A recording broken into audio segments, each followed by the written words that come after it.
Iniciar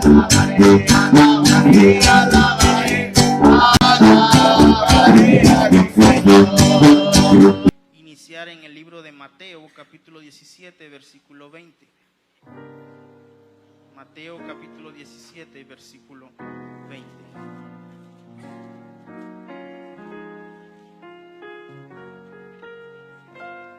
Una vez más, la bienvenida a nuestros visitantes, a las personas que nos visitan por primera, segunda, tercera vez. Queremos agradecerles por escoger esta como su hogar, escoger este como el lugar para visitarnos. Queremos hacerles saber de que no somos un lugar perfecto, pero sí es un lugar seguro donde se le va a ministrar la palabra de Dios. Y eso queremos que lo entiendan. Amén. Mateo capítulo 17, versículo 20. ¿Todos lo tienen? Dice: Jesús les dijo: por vuestra poca fe, porque de cierto os digo, si tuviereis fe como un grano de mostaza, y diréis a este monte: pásate de aquí allá, y se pasará, y nada os será imposible, y nada os será imposible. Amén. Vamos a orar. Señor Jesús, gracias, poderoso Rey, por este hermoso día que nos has regalado. Gracias, Señor Jesús, porque nos levantaste esta mañana. Gracias, poderoso Rey, porque diste una nueva oportunidad de vida a este cuerpo, poderoso Rey. Queremos, Señor Jesús, que nos acompañes en este lugar. Limpia, Señor Jesús, nuestra mente de toda la basura del día. Permítenos enfocarnos en tu palabra. Permíteme, Señor Jesús, hablar tu palabra con denuedo. Abre nuestros corazones, nuestros ojos, nuestra mente, poderoso Rey, a poder recibir, entender y aplicar lo que tú nos quieras decir, poderoso Rey. Acompáñanos, poderoso Rey, en este lugar. Gracias, poderoso Rey. Te lo pedimos en el nombre de Jesús. Amén. Amén. Hoy quisiera hablarle a ustedes. Pueden sentarse, perdón. Pueden sentarse. Hoy quisiera conversar con ustedes en cuanto acerca de la apariencia de la fe, o lo que es la fe en acción, ¿no? En nuestra escritura inicial, la Biblia nos dice que nosotros podemos decirle a un monte: pásate de aquí allá, y se pasará, y que nada nos será imposible. El alpinismo, ¿cuántos saben lo que es el alpinismo o el escalar montañas? ¿No? Todos saben qué es. Es visto por algunos como un deporte extremo, mientras que para otros no es más que un pasatiempo emocionante, el cual desafía la fuerza, desafía la resistencia y desafía el sacrificio del cuerpo. Puede ser muy peligroso, incluso mortal. La inexperiencia o falta de planificación y de equipos adecuados puede contribuir o puede llevarnos a una lesión o a la muerte, ¿no? A pesar de todo lo negativo, cuando se hace bien, cuando el alpinismo o el escalar la montaña se hace correctamente, es una experiencia emocionante, estimulante y gratificante. Imagínese usted escalar una montaña y poder ver todo lo que esa montaña le permite ver desde su punto más alto. Las vistas deben ser hermosas. Si nosotros nos emocionamos desde una ventana en Cancún, imagínese estar desde la cima de cualquier monte, ¿verdad? Montañas como el monte Fuji en Japón, la montaña Mesa en Sudáfrica, el Half Dome en el Parque Nacional Yosemite, el monte Sinaí en Egipto, el monte Olimpo en Grecia, el Kilimanjaro en África, el monte Everest. Todas estas montañas ofrecen a sus alpinistas una experiencia inolvidable al escalarlas, y llaman mucho la atención de personas o alpinistas de todo el mundo. Alpinistas de todo el mundo. Al escalar una montaña se requiere de mucha preparación. Tienes que hacer una investigación antes de salir a escalar montañas. Tienes que leer lo más que se pueda acerca de las habilidades necesarias, de las experiencias de otras personas que te puedan ayudar a escalar esa montaña correctamente. Evalúa tu fuerza mental. Muchos alpinistas lo que les gusta, lo que les llama la atención de esto es el reto a la mente. Tu actitud mental debe ser correcta. El reto mental es una gran parte de esa atracción. Tienes que evaluar si no entras en pánico fácilmente, si no por ver un escarabajo ya te quieres salir corriendo abajo de la montaña. Tienes que probar todas estas cosas, tu habilidad física, tu rendimiento físico, ponerte en forma. Tienes que estar físicamente en buen estado, porque es una actividad intensamente exigente. Tienes que adquirir el equipo necesario. Si no vas a la montaña con el equipo necesario, puede causarte la muerte, te puedes caer. Si no tienes el arnés correcto para tu peso, puede romperse, te puedes caer, puedes matarte. Amén. También tienes que obtener capacitación. Todos estos pasos nos llevan, nos ayudan a escalar una montaña correctamente. Ahora usted se puede preguntar, ¿qué tiene que ver eso con lo que venimos aquí a la iglesia? Y su pregunta es legítima, ¿verdad? Porque en la Biblia las montañas, además de señalar algo físico, también señalan algo espiritual. Amén. En la Biblia, además de señalar algo físico, señalan algo espiritual. Se nos habla de problemas, las comparamos con problemas, con retos, con situaciones, con alguna tribulación. De esa manera la Biblia nos señala a nosotros a las montañas. Y un obstáculo muy grande enfrente de nosotros que parece imposible de mover o parece imposible de vencer. Y la palabra de Dios no nos instruye el cómo escalar montañas. La palabra de Dios no nos dice escalar montañas. En el único momento, en la única situación en que la palabra de Dios hablaba de escalar montañas o de subir al monte, era para estar en su presencia, con Moisés, ¿verdad? Cuando ellos escalaban era para estar en su presencia. Amén. ¿Me siguen? Entonces, pero la palabra de Dios no nos dice, no nos instruye. Usted debe escalar una montaña, lo que la palabra de Dios nos dice es que debemos mover montañas. La palabra de Dios nos dice que nosotros podemos mover montañas, no escalarlas, sino moverlas. Amén.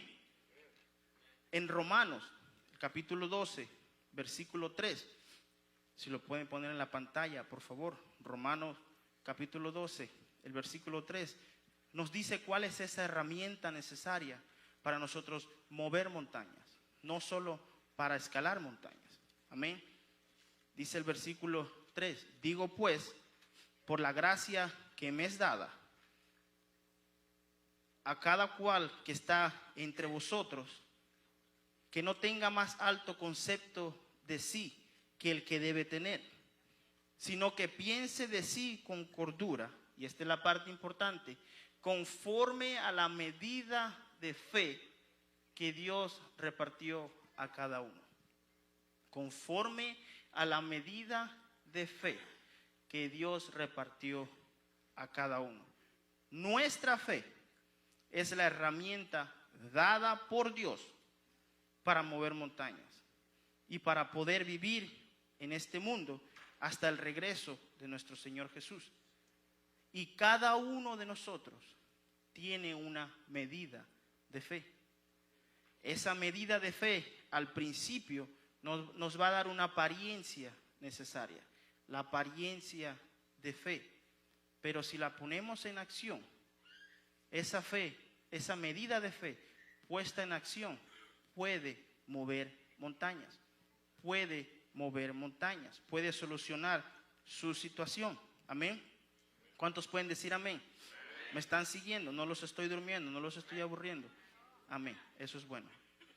Entonces la fe es esa herramienta dada por Dios para mover esa montaña. La Biblia nos promete, dentro de las promesas de Dios está que en este mundo vamos a tener tribulaciones. Es una promesa.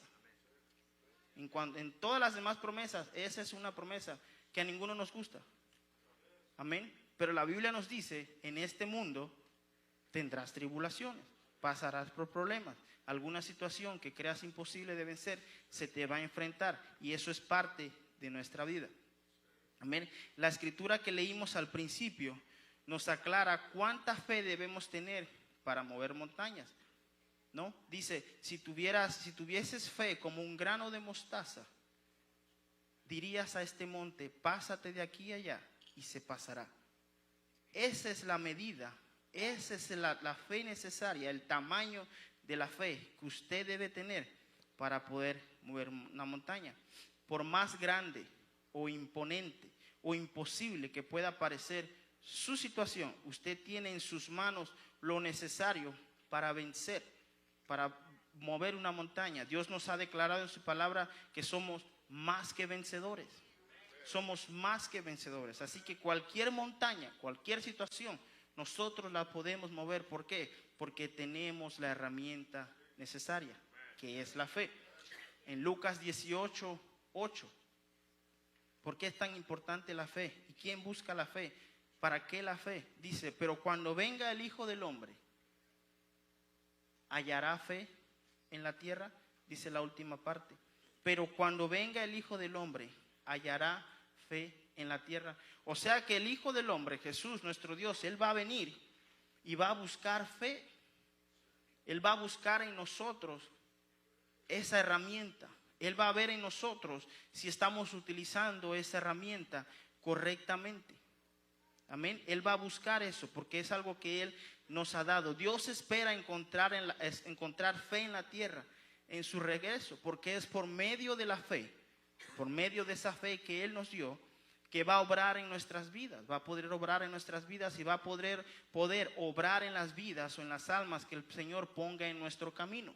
No eres tú, entienda que no eres tú el que hace que todo lo que suceda, lo que pueda suceder con esa persona, es la fe que tenga esa persona. Muchas personas en otras religiones, en otras creencias, ponen su fe en algo que no lleva, en una imagen, en una vela, en un cuadro, en muchas cosas. Y usted puede ver que las cosas suceden, pero es por la fe, no por el cuadro, no por la vela, no por la imagen. Y esas personas ejercitan una gran fe. Es esa fe que el Señor quiere ver en nosotros cuando Él regrese, ¿verdad? Hebreos 11, el capítulo 6, ¿verdad? ¿Por qué Jesús buscará esa fe? Dice, porque sin fe, es imposible agradar a Dios.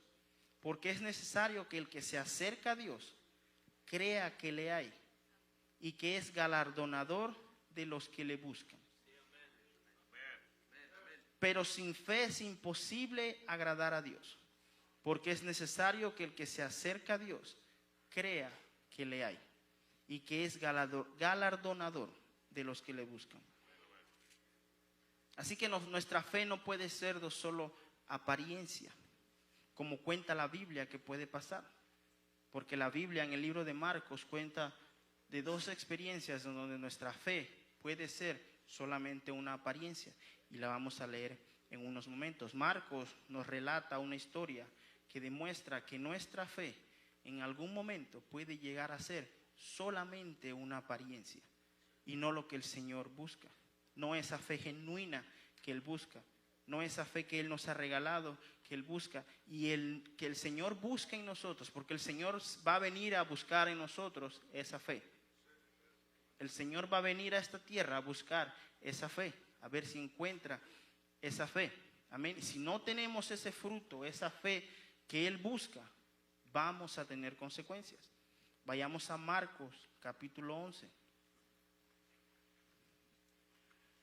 Marcos capítulo 11, empezando en el versículo 12, lo vamos a leer hasta el versículo 22.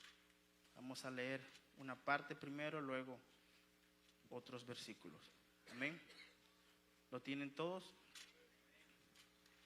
Si no lo tienen, pues aquí están las pantallas que nos ayudan. No, dice, a la mañana siguiente, cuando salía de Betania, Jesús tuvo hambre y viendo de lejos una higuera que tenía hojas, fue a ver si hallaba en ella algo. Pero cuando llegó a ella, nada halló, sino hojas, pues no era tiempo de higos. Entonces Jesús dijo a la higuera, nunca jamás coma nadie fruto de ti.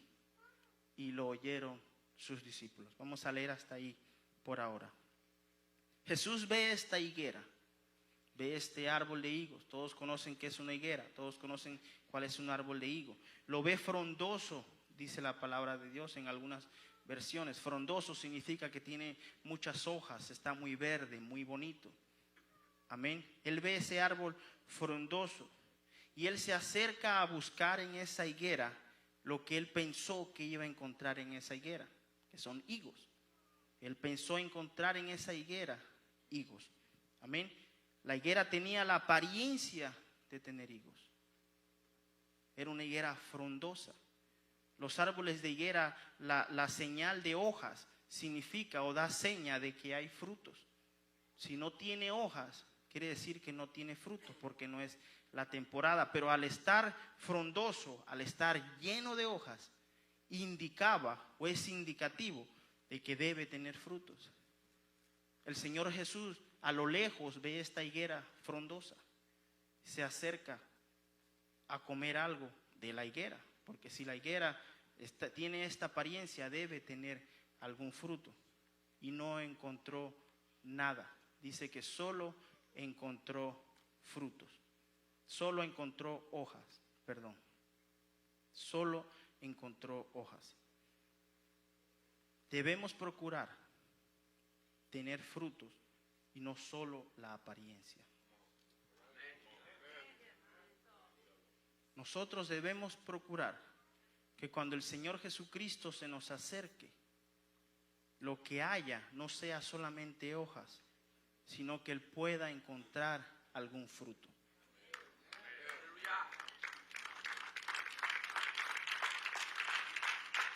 Esta higuera tenía toda la apariencia de tener los mejores frutos. Era una higuera frondosa, con muchas hojas, pero no tenía el fruto necesario. No tenía los frutos que aparentaba tener. En el versículo 15 en adelante, vamos a leerlo. Cuando llegaron de nuevo a Jerusalén, Jesús entró en el templo y comenzó a echar a los que compraban y vendían animales para los sacrificios. Volcó las mesas de los cambistas y las sillas de los que vendían palomas, y les prohibió a todos que usaran el templo como un mercado. Les dijo: las Escrituras declaran: mi templo será llamado casa de oración para todas las naciones, pero ustedes lo han convertido en una cueva de ladrones. Cuando los principales sacerdotes y los maestros de la ley religiosa oyeron lo que Jesús había hecho, comenzaron a planificar cómo matarlo, pero tenían miedo de Jesús porque la gente estaba asombrada de su enseñanza. Esa tarde Jesús y los discípulos salieron de la ciudad. Después de aquel evento en la higuera, ¿no? Después que habían pasado por la higuera, Jesús maldijo la higuera porque no había nada, ningún fruto que él pudo encontrar ahí. Él va y visita otro lugar donde no encontró los frutos que debió haber encontrado. ¿Cuál era ese lugar? La casa de Dios. Donde debió haber encontrado fe, donde debió haber encontrado amor, donde debió haber encontrado perdón, donde debió haber encontrado oración, donde debió haber encontrado la comunión de unos con otros, donde debió haber encontrado el lugar donde se imparte la palabra de Dios. Estaban vendiendo palomas. Habían cambistas. Se estaba haciendo lo que no se tenía que hacer en ese lugar. Él se acercó a ese lugar porque por fuera se veía como la casa de Dios. Por fuera se veía como el templo. Cuando llegaron de nuevo a Jerusalén, dice, Jesús entró en el templo. ¿Por qué llegó él a ese lugar? Porque la apariencia externa parecía que era un templo. Pero dentro había todo lo contrario a un templo. Era un mercado. Era un mercado completamente. Totalmente contrario a lo que él buscaba. Entonces vemos estos dos eventos que parecen no tener ninguna relación el uno con el otro. Pero la palabra de Dios los pone uno seguido al otro porque tienen mucho que ver uno con otro. Vemos una higuera verde, frondosa, con la apariencia de tener frutos y no lo tenía. Vemos una iglesia, un templo hermoso por fuera, con la apariencia de tener los frutos necesarios que debe haber en un templo y no lo tenía. Debemos nosotros procurar que cuando el Señor se acerque tengamos los frutos necesarios que haya. Que si Él busca higos en nosotros, encuentre higos. Si Él busca entre nosotros lo que debe haber en un templo, amor, fe, paciencia, el cuidado de unos con otros, que no encuentre chismes, que no encuentre el hablar de unos mal del otro, que no encuentre la crítica, que no encuentre el juicio de unos con otros, que no encuentre la enemistad.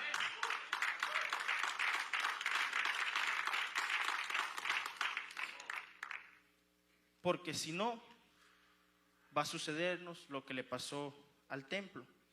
Jesús empezó a volcar todas las mesas. Empezó a sacar a todos a patadas de ahí. Porque lo que él fue a buscar en el templo, no lo encontró.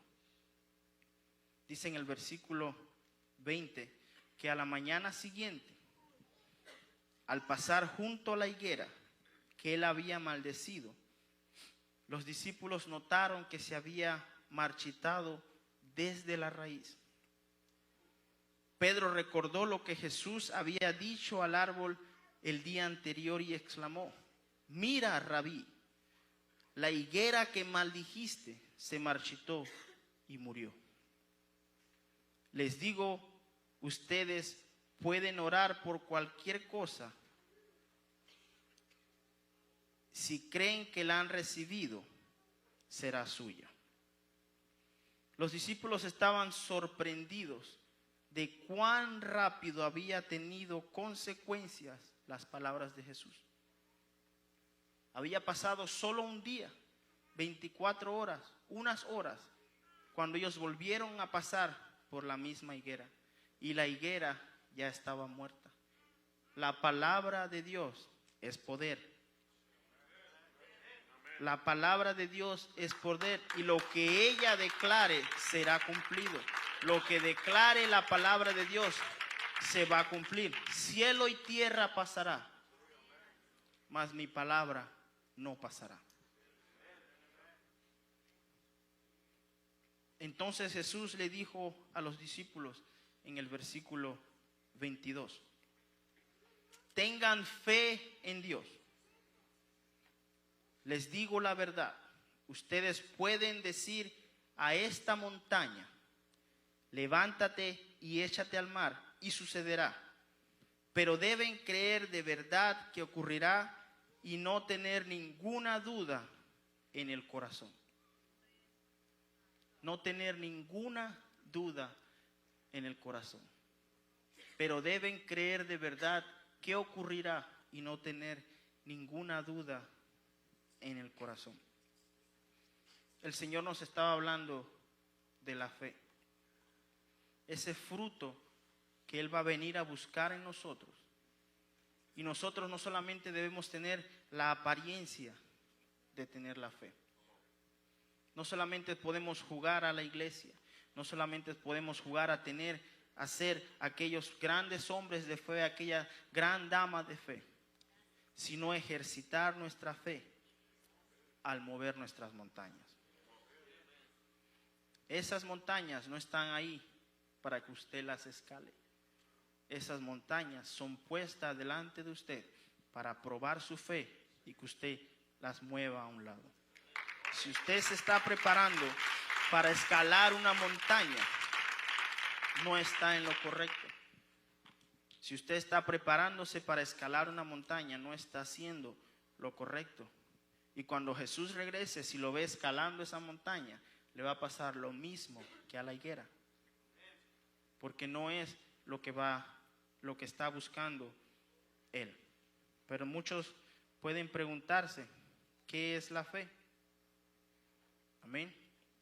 Muchos pueden preguntar, ¿qué es la fe? En el libro de Hebreos, el capítulo 11, nos dice qué es la fe. Vayamos a Hebreos, capítulo 11. Y nos va a decir qué es la fe. El versículo 1.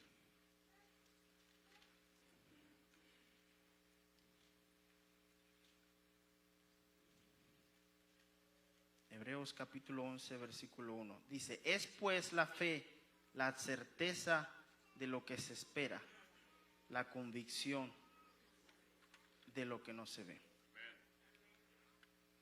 El Señor va a venir a buscar en usted esa fe. El Señor va a venir a buscar en usted esa fe.